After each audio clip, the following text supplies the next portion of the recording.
Dude, one more update here.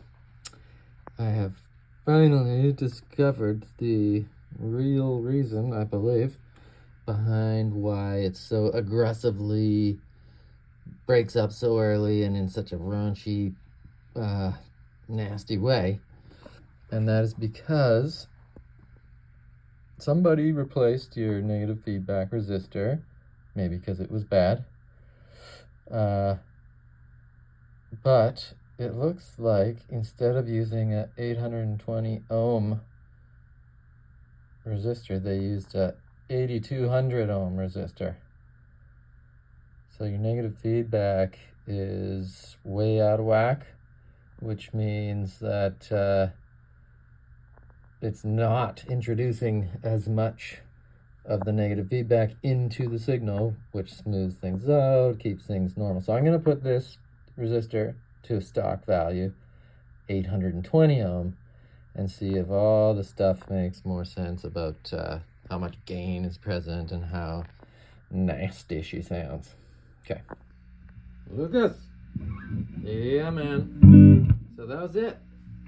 Well, that's another it, but now we're really fucking doing great. So your negative feedback resistors were both hell out of whack. One was actually like officially the wrong value by a factor of 10.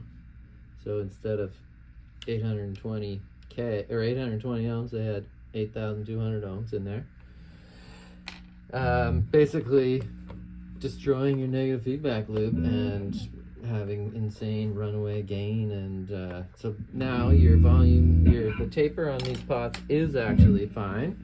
So now you're like a normal fucking Fender Vibrolux here. You turn up to 3 and it's still kind of clean, but you can break it up if you dig in. Still gets nasty if you want.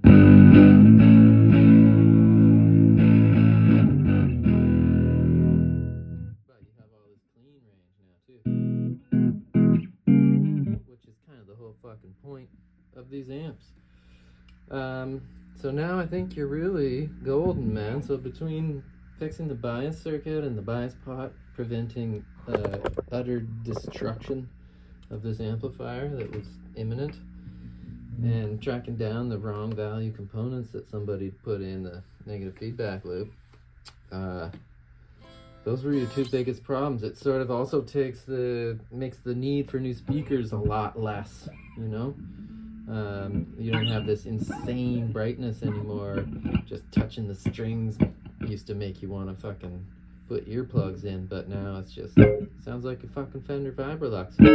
So you get that spring tank fixed and you're good to go. I measured up the rest of the components now to make sure there are no more other mistakes had been made when this thing got kind of black-faced and given a once-over by somebody else. And it all's looking pretty good. So all the contacts have been cleaned up, the pots have been tightened so that there's good ground. The noise floor is just like ridiculously low now. Like, you know, before, even with the channel volumes off, there was this like, now it just sounds perfectly quiet like a proper Vibrolux should. Totally usable for recording now at this point. You got a great amp here now, man.